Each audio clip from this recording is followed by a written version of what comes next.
যাদের মাথায় জোর নাই কালে হাতে তেলের জোর। তেলের জোর দিয়ে তো দেশ চলবে না। দেশ চালাইতে গেলে মাথার জোরের লোক দরকার, যারা ফাইট করতে পারে, যারা অন্য দেশের মানুষের সঙ্গে ফাইট করে নিজের হিস্সা বুঝে নিয়ে আসতে পারে।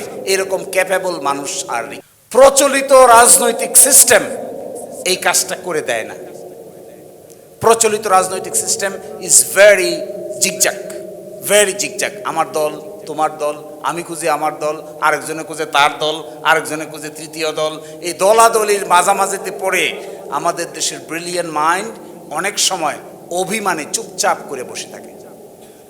আমি তো দেখেছি যারা সত্যিকার অর্থে কাজ পারে, ব্রিলিয়েন্ট হয়, তাদেরকে ইনভাইট করে নিতে হয়। তারা মানুষের পিছে পিছে ঘোরা পছন্দ করে না। এক সময় এমন হয় যে মানুষের প্রবলেম নিয়ে চিন্তা করতে করতে করতে করতে এমন এক জায়গায় যায়, এক সময় নিজের প্রবলেমের কথা আর মাথায় কাজও করে না। এক ব্রিটিশ উকিলকে আমরা ভাড়া করেছিলাম, নিয়োগ করেছিলাম আজ থেকে 10-15 বছর আগে। তো ব্রিটেনের টাইম হইল আমাদের দেশের থেকে 5 থেকে 6 ঘন্টা ডিফারেন্স।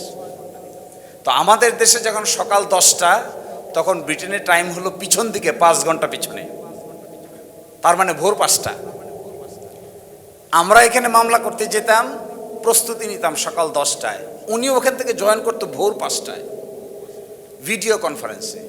সব রেডি করে আমাদেরকে দিত, এগুলা নিয়ে আমরা কোর্টে যেতাম। এই ডিস্টার্বের কারণে উনি আমাদেরকে বললেন যে আপনাদের সঙ্গে আমার টাইম মিলে না, কিন্তু আমি পেশায় স্বাক্ষর করেছি আপনাদেরকে আমি আইনি সেবা দিব, কিন্তু আমার পরিবার মানতেছে না।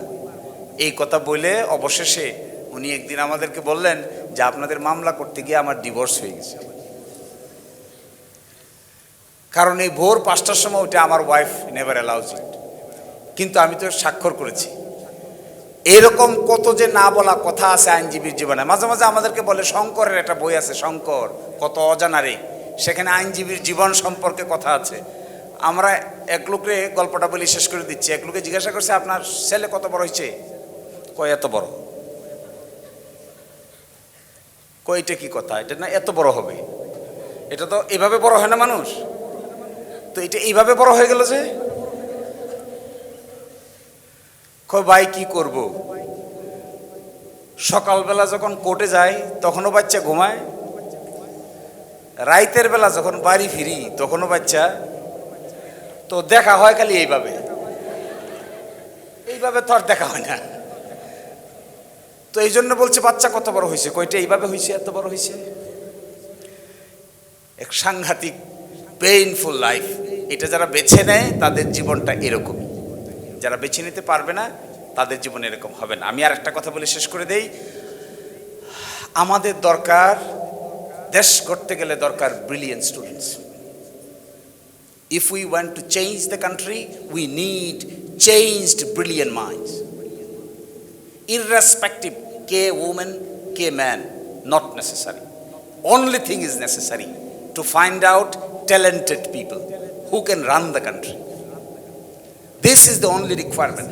আমি দেখেছি, এটা আমার এক্সপেরিয়েন্স বলে, যদি ব্রিলিয়েন্ট ট্যালেন্টেড নারী পুরুষদেরকে বাংলাদেশ পরিচালনার গুরুত্বপূর্ণ জায়গায় বসানো না যায়, তাহলে বর্তমান দুনিয়ার সঙ্গে তাল মিলিয়ে বাংলাদেশকে ডেভেলপ করা সম্ভব হবে না। সো আমি তোমাদেরকে বলবো, you are the brilliant mind, you are the young mind, you can change the nation. I am giving you a very important clue. Unless you people can be selected from the universities, private, public, Dhaka, Chattogram, Rajshahi, Jagannath, Jahangirnagar, এই বিশ্ববিদ্যালয়গুলোতে যে young minds, talented minds, diversified minds, creative thinking minds, innovative minds, এদেরকে যতক্ষণ পর্যন্ত আমরা স্ব জায়গায় বসাতে পারবো না, ততক্ষণ পর্যন্ত এই কান্ট্রি ক্রিয়েটিভিটি এবং ট্যালেন্ট দেখতে পাবে না। তা আমি তোমাদেরকে আহ্বান করবো, if you be talent, if you be really qualified, certainly people will invite you. সত্যিকার অর্থে তোমার যদি ক্যাপাসিটি থাকে এই জগতে, আমার মনে হয় না কেউ তোমাদেরকে আর আটকে রাখতে পারবে। So my request to my dear younger brothers and sisters, আমাদের সন্তানেরাও এখন অনেক বড় হয়ে গেছে, আমরা তোমাদের প্রতি এতটুকু আমাদের ইন্সপিরেশন থাকবে, please Get ready. Country is yours. This is your land. This is your motherland. This country is yours. You are the respected citizen of this nation. You should come forward. Never look into the political hegemony. Never consider the political zigzag. Who is doing what immaterial? K BNP করে, কে অমুক দল করে, কে জামাত করে, কে শিবির করে, কে অমুক করে, immaterial.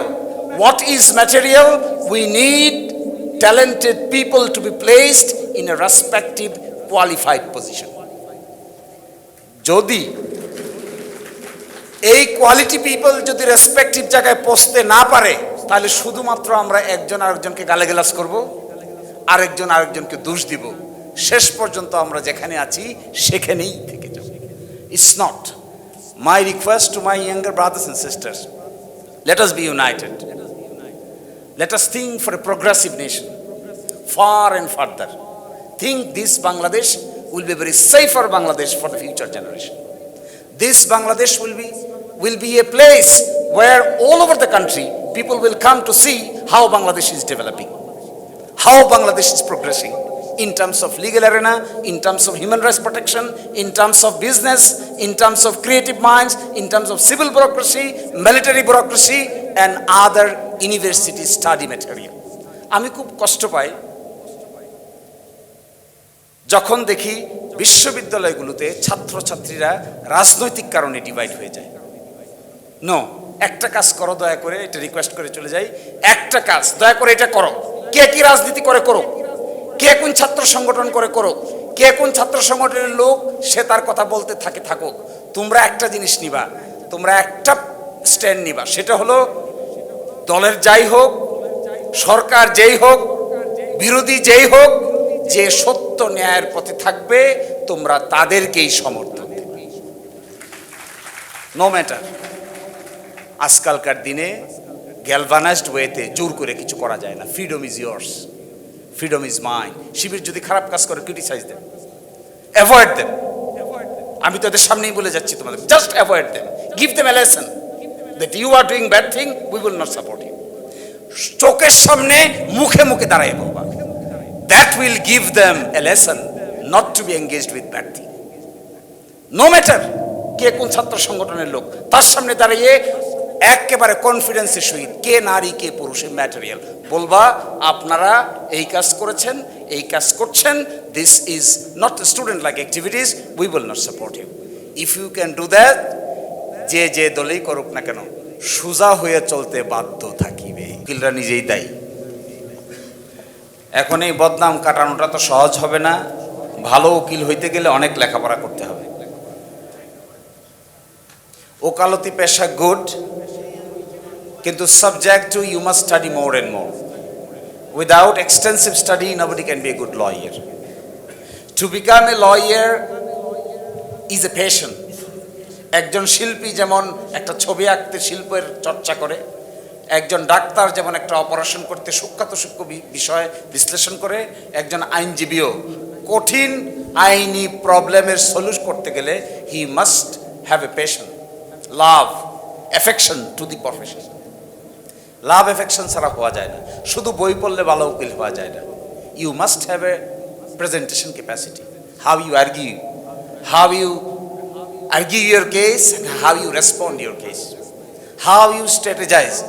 Every case, প্রতিটা কেসেই একটা নতুন যুদ্ধ, প্রতিটা কেসেই একটা নতুন মানুষের জীবনের গল্প, প্রতিটা কেসেই এক একজন মানুষ থেকে আরেকজন মানুষ আলাদা।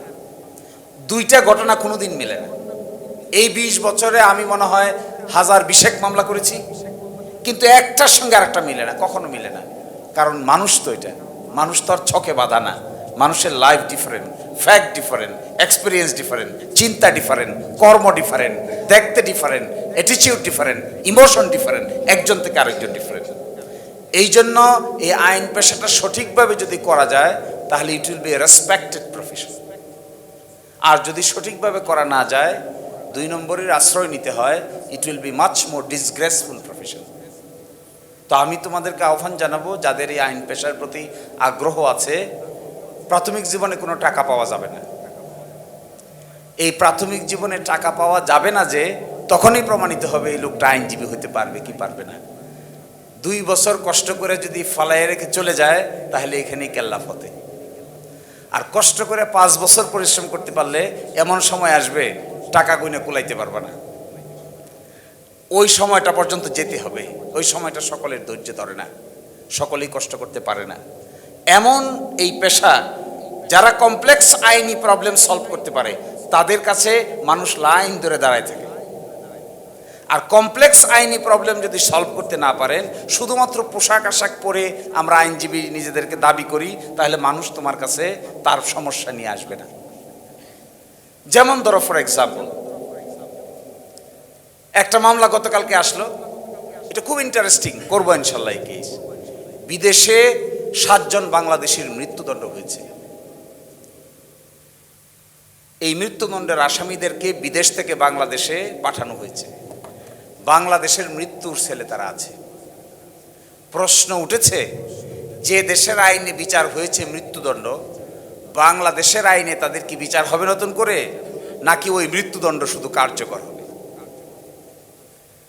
এটা বিরাট লিগ্যাল কোয়েশ্চেন। এখন যদি আমরা আর্গুমেন্ট করি যে এখানে কারো কিছু বলার নাই, শুধুমাত্র ওখানে নিয়ে এসে এখানে এক্সিকিউট করে দাও, তাহলে তো এখানেই শেষ।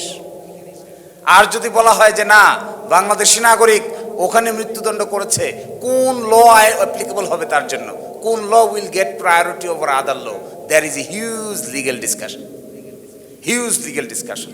একই সাথে এই কমপ্লেক্স প্রবলেমগুলো যেখানে আছে, দেখুন আমাদের দেশে মেডিকেল নেগলিজেন্স, আমাদের দেশে মেডিকেল নেগলিজেন্স কিভাবে হয়? একজন ডাক্তারের বিরুদ্ধে রুগী অভিযোগ দেয়, রুগীর বিরুদ্ধেও ডাক্তার অভিযোগ দেয়। শোনো না এগুলা? বহু হাসপাতাল আছে ভুল চিকিৎসার কারণে রুগী মারা গেছে, রুগীর স্বজনরা গিয়া ডাক্তার সুদ্ধা ভাঙ্গিয়ে শেষ করে দিয়েছে। আবার উল্টা আছে, বহু জায়গায় আছে, এরকমও পাইছি আমি কেস, এক ডাক্তার সাহেব অপারেশন করে কাপড়ের গজ পেটের ভিতরে রেখে উপর দিয়ে সেলাই করে দিয়েছে। আবার উল্টাও আছে, একজন ডাক্তার সাহেব যদি মেডিকেল নেগলিজেন্স করেন, তুমি কার কাছে গিয়ে বিচার দিবা? কার কাছে যাবা? কোন আইনে যাবা? কিভাবে ক্ষতিপূরণ পাবা? কিভাবে মামলা হবে? বিরাট প্রশ্ন। আবার উল্টা, একজন রুগী যদি একজন ডাক্তারকে অ্যাটাক করে, মৃত্যু হয়েছে, তার স্বজনরা গিয়ে যদি হাসপাতাল ভাঙে, ওই হাসপাতাল কোন আইনে প্রোটেকশন পাবে? কি প্রোটেকশন পাবে সেই হাসপাতাল? এই যে কমপ্লেক্স ইস্যু, বাংলাদেশে প্রায় 1,20,000 ডক্টর আছে। এই 1,20,000 ডক্টরের জন্য আইন কি প্রযোজ্য হবে? নেগলিজেন্সের জন্য আইন কি প্রযোজ্য হবে? চিকিৎসায় অবহেলা হলে কি আইন প্রযোজ্য হয়? কখন বিএমডিসি এখানে ইন্টারভিন করবে, কখন বিএমডিসি ইন্টারভিন করতে পারবে না? এই যে লিগ্যাল আলাপ আলোচনা, এগুলো যারা আয়ত্ত করতে পারবে, অবশ্যই সমাজ লিগ্যাল প্রবলেম সলভ করার জন্য তাদেরকে সম্মানের সহিত ডেকে নেবে। আর যদি এগুলো করতে না পেরে শুধুমাত্র 2 জন অ্যারেস্ট হলো, তুমি শুধু বেইলের উকিল হও, তাহলে তোমাকে কেউ জিজ্ঞাসা করবে না। এই জন্য যারা আইনজীবী হতে চাও, my humble request to them, please develop your stamina. Lawyering is always a fight, every day is fight. আমি আজকে এখানে আসার আগে 4-5টা মামলা করে আসছি, 3টায় জিতছি, 2টায় হারছি। মাথার মধ্যে ওরে বারবার কইতেছি তাড়াতাড়ি ছাড়ো, আরেকটা আছে 3টার সময়। এর মানে কি? আইনজীবীর পেশাটা কেমন? হারবা জিতবা, জিতবা হারবা। স্টেমিনা শক্তিশালী না হলে একটা হারার পরেই আর তো জানটা চলে না। 5 মিনিট আগে হেরেছে, 10 মিনিট পরে জিতেছে। এটাই জীবন, ওইটাই খেলা নেলা, ওইটাই এখানকার ভালো লাগার বিষয়, ওইটাই এখানকার মন্দ লাগা ভালো লাগার জীবনের অনুভূতি।